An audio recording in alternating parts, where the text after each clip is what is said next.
So today the student will be able to use direct and inverse functions in order to solve for given variables.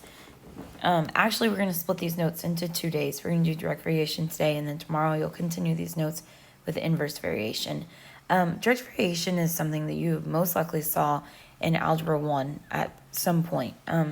It's not a very big section of Algebra 1, but even like maybe in 8th grade, it's been hinted at. Because really when you talk about direct variation, you're really just talking about proportions. And at some point, you've talked about proportion and what a proportion is.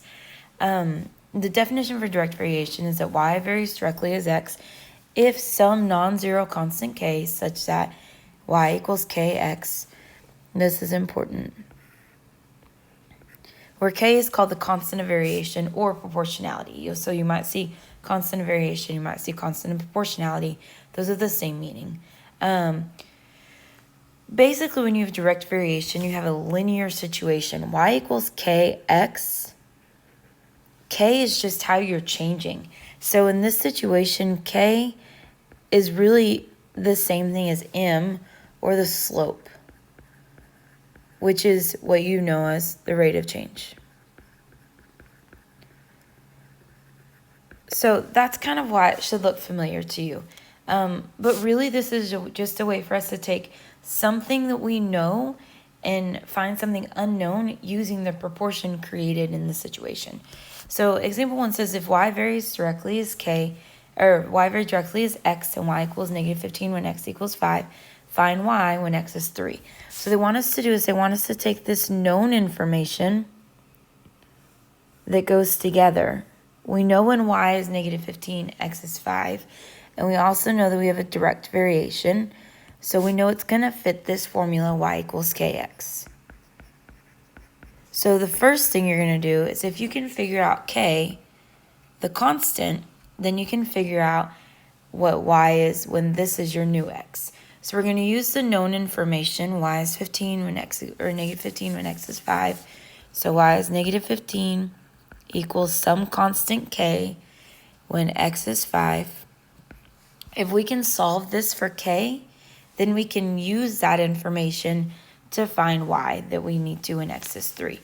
So in order to find k here, we have negative 15 equals 5k. Whoops, I was going to write that the other way.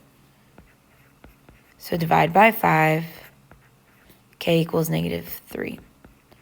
So the constant of variation, or the constant of proportionality, or the change when this is your situation, if we want to keep the same change going for the next point, then we're going to use k, or slope of negative 3. So now we can actually answer the question of finding y when x is 3.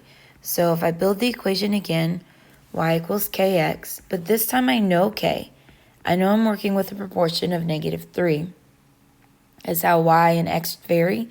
So if I have y equals negative 3x, but I know that x is 3, then I know that y is negative 9. So another way you could look at this is you could look at, if we were looking at the difference between this point 5, negative 15, if I'm finding other points on the same line and I know that that line varies directly, then because I found the slope that's happening there, I can find that the next one would be 3, negative 9. I could figure out what is the point when x is 4, or what is the point when x is 7. So I could find any point on this line after you find the constant of proportionality first. Okay, if y varies directly as x and y equals 12 and x equals negative 3, find x and y equals negative 8. So first I'm going to use the known information to find k. I know I can use this formula because it says that I have a direct variation, and then this is what goes together. So if I know that y is 12 when x is negative 3, then I know that 12 equals negative 3k. So divide by negative 3. K, my constant of proportionality for any point on this line that we come up with, is negative 4. Okay, so now, second step, I know I have the equation y equals negative 4x for anything in this variation.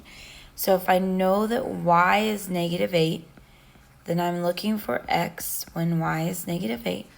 So if I know y, I can divide by negative 4 and find that x has to be 2. So I found the constant so that I can find whatever other point is given to me in that question. And that's it for direct variation.